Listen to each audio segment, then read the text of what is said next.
আপনাদেরকে বলি যে জাগ্রত অবস্থায় যদি এই সমস্ত লক্ষণ পান, জানবেন যে আপনার কাছে বদজিন আছে। এক নাম্বার, কিছু মানুষের কোনো কারণ ছাড়াই মাথা ব্যথা, ঘুম ঠিক আছে, খাওয়া ঠিক আছে, কোনো টেনশন নাই, তারপরেও সারাক্ষণ মাথাটা জিমায় আর চিনচিন করে মাথা ব্যথা করে। চোখ কান এগুলোর সমস্যাই না, এমনিতে মাথা ব্যথা করছে। দুই নম্বর, কিছু মানুষ দেখবেন এবাদতে মোটেও মজা পায় না, নামাজ পড়তে ভাল লাগতেছে না, জিকির আজকার ভাল লাগতেছে না, তেলাওয়াত ভাল লাগছে না, আল্লাহর প্রতি বিরূপ ধারণা আসতেছে, মানুষকে দেখলেই মেজাজ খারাপ হয়ে যাচ্ছে, আব্বাকে দেখলেও মেজাজ খারাপ হয়ে যায়, আম্মাকে দেখলেও মেজাজ খারাপ হয়ে যায়। এরকম হয় কিন্তু অনেক সময়। যদি এরকম ইবাদতে বিমুখতা আসে তাহলে জেনে নেবেন যে কিছু একটা আপনার ভিতরে ঘটছে। তিন নম্বর, মেজাজ বিক্ষিপ্ত হয়ে থাকা এবং সবসময় মেজাজ একেবারে হট টেম্পারে থাকা।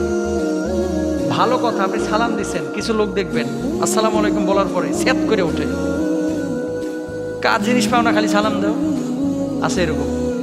খাবারের কথা বলতেছেন, একেবারে স্যাত করে ওঠে, মানে রাগে যাচ্ছে, খুব রূঢ় আচরণ করছে, উগ্র মেজাজে আচরণ করছে। 4 নম্বর। 5 নম্বর, অনেক সময় খিঁচুনি বা মৃগী রোগী যেগুলা রয়েছে, মৃগী রোগ এটা অনেকেরই রয়েছে, আর অনেকে খিঁচুনি এই যে জিনের প্রভাবে কিন্তু অনেক সময় হয়ে থাকে।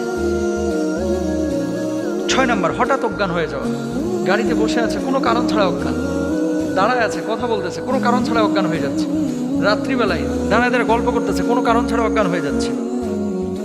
7 নম্বর, শরীরের কোনো অঙ্গে সবসময় ব্যথা থাকা কিংবা বিকল হয়ে যাওয়া, অথবা ছোপ ছোপ কিছু দাগ দেখতে পাওয়া। রাত্রিবেলায় ঘুমিয়েছেন আপনি, হঠাৎ আপনার শরীরের উপর আঁচড় দিয়েছে, মনে হচ্ছে কেউ একটা খামচি দিয়েছে। ইভেন আমি নাম বললে চিনে যাবেন। আমরা যে বিদেশে সফরে যাই, অনেক সময় এমনটা হয়েছে যে আমাদের সাথী পাশের বেডে শুয়ে আছে, পাশে আমি শুয়ে আছি, সকালবেলায় দেখতেছি পায়ের এখানে কে যেন খামচায়া পুরো দাগ করে ফেলেছে, অথচ 4 স্টার মানের হোটেল, এখানে তো বিড়াল আসার কথা না, এখানে তো মশা মাছির প্রশ্ন ওঠে না, তো খামচাইলো কে? মেন কথা হচ্ছে এই ধরনের বিষয় ঘটে। শরীরে কোনো দাগ নাই, ওঠার পরে দেখতেছেন খামচানোর দাগ, এগুলো কিন্তু বদজিনের আসর। দেখবেন যে এই সমস্ত ঘটনা ঘটতেছে কিনা। তারপরে হ্যালুসিনেশন হওয়া, জাগ্রত অবস্থায় অনেক কিছু দেখা বা শোনা বা অন্যরা দেখছে না। রাস্তা দিয়ে চলতেছেন, সবাই দেখতেছে সামনে বাম দিকে যাইতে হবে, পেছনে মানুষ দেখতেছে, সাইডের মানুষ দেখতেছে, আর আপনি দেখতেছেন ডান দিকে কোনো রাস্তা নাই। এরকম ঘটে যায়। যদি এরকম হয় যে একজন মানুষ সামনে একটা জিনিস দেখতেছে সুস্পষ্টভাবে আর আপনি দেখতে পাচ্ছেন না, জানবেন যে খারাপ কিছু ঘটতেছে। জিনের আসর যদি কারো উপরে থাকে জাগ্রত অবস্থায়, এই মানুষটার আচরণ কি হবে? হাই হাই খাই খাই আচরণ হবে। 32 কেজি মিষ্টি চাইবে, গরুর গোস্ত চাইবে 6 কেজি। আমি রাজশাহীতে দেখেছিলাম জিনের তদবির করতেছে এক কবিরাজ, কবিরাজের সামনে জিন বলতেছে যে আমারে এখন টাঙ্গাইল থেকে 8 কেজি ওজনের মিষ্টি এনে দিবি, নাহলে আমি সরতাম না। কথা বুঝতে পেরেছেন? 8 কেজি ওজনের মিষ্টি চাইতেছে। 8 কেজি ওজনের মিষ্টি খাওয়া সম্ভব না। তো যাই হোক, অনেকক্ষণ তার সাথে কথা বলার পরে কবিরাজ বলল যে আপনি 4 কেজি এনে দেন। বিশ্বাস করেন, এক ব্যক্তি দাঁড়ায়া ওখানে বসে 4 কেজি খাইতে পারে নাই, 3 কেজি খাওয়ার পরে বলে যে এটা রাইখা দে, পরে খাবো। তার মানে কি? এটা মানুষের স্বাভাবিক আচরণ না, অস্বাভাবিক আচরণ। এই সমস্ত যদি সিমটম দেখেন, একটু পরামর্শ করবেন, রুকিয়া সেন্টারে যাবেন ইনশাআল্লাহ তাআলা।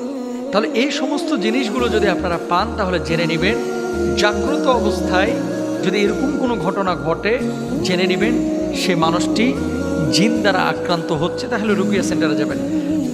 এমন কিছু অবস্থা রয়েছে যে অবস্থাগুলো ঘুমন্ত অবস্থায় যদি হয়, তাহলে জানবেন যে জিনের আসর আছে। 1 নাম্বার, নিদ্রাহীনতা।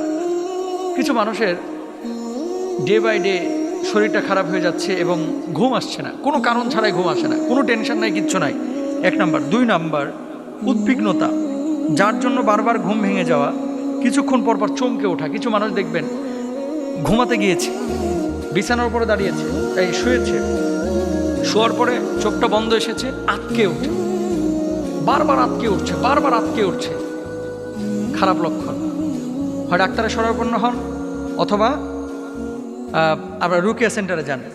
3 নাম্বার, বোবায় ধরা।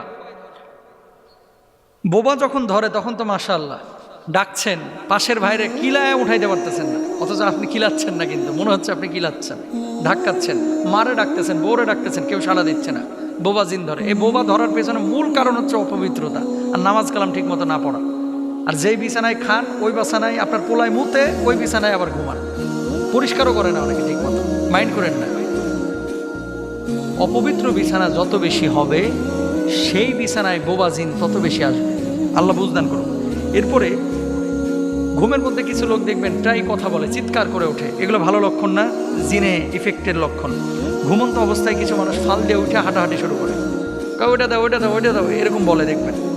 তারপরে প্রায়শই স্বপ্নে কোনো প্রাণীকে আক্রমণ করতে বা ধাওয়া করতে দেখা, যেমন একটা কুকুর দৌড়াচ্ছে আপনার পেছন পেছন আপনাকে ধাওয়াচ্ছে, অথবা একটা সাপ আপনাকে ধাওয়াচ্ছে, দৌড় দিয়েছেন কিন্তু সাপ আপনার চেয়ে বেশি জোরে দৌড়াচ্ছে। এই সমস্ত জিনিস স্বপ্নে নিজেকেও কোনো উঁচু জায়গা থেকে পড়ে যেতে দেখা। বিকালবেলায় উঠছিলেন গোলাপ ফুল পাড়তে ছয়তলা বিল্ডিংয়ের ছাদের উপরে, গোলাপ ফুল তো ছিঁড়তেই পারেন নাই, দেখা যাচ্ছে কি আপনি ছাদের থেকে পড়তেছেন কেউ ধরেন, পড়া শেষ হয় না, 1.5 ঘন্টা হয়ে গেছে। এরকম হয় কিন্তু। বিমানে উঠতেছেন, বিমান থেকে নিচে পড়তেছেন, আকাশ থেকে কে যেন ফেলে দিচ্ছে, এরকম হয়। কোনো গোরস্থান বা পরিত্যক্ত স্থান অথবা কোনো মরুভূমির সড়কে হাঁটাচলা করতে দেখা।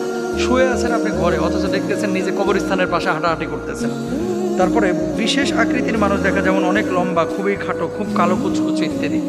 এমন মানুষ দেখতেছেন যে মানুষটার মাথা আসমানে আর পা হচ্ছে জমিনে। খারাপ লক্ষণ। আমি আবারও বলি, একটা লক্ষণ পাইলেই অস্থির হওয়ার কিছু নাই। যদি এরকম হয় যে একটা লক্ষণ পেয়েছেন, আপনি এই যে শরীরটারে বন্ধ করার 1 নম্বর উপায় হচ্ছে আয়াতুল কুরসি পড়ে হাতের তালুতে ফু দিয়ে শরীরটারে মুছে দিবেন 5 ওয়াক্ত নামাজের পরে। চারকুল পড়বেন, আয়াতুল কুরসি পড়বেন বিসমিল্লাহ সহকারে, ফু দিয়ে শরীরটারে মুছবেন, পবিত্র বিছানায় ঘুমাবেন। ইনশাআল্লাহ পবিত্র অবস্থায় থাকলে আপনার ভিতরে এই ধরনের প্রভাব আসবে না। এরপরেও যদি এরকম অসংখ্য আলামত আপনার শরীরের মধ্যে চলে আসে, রুকিয়া সেন্টারে যাবেন, চিকিৎসা নেবেন ইনশাআল্লাহ।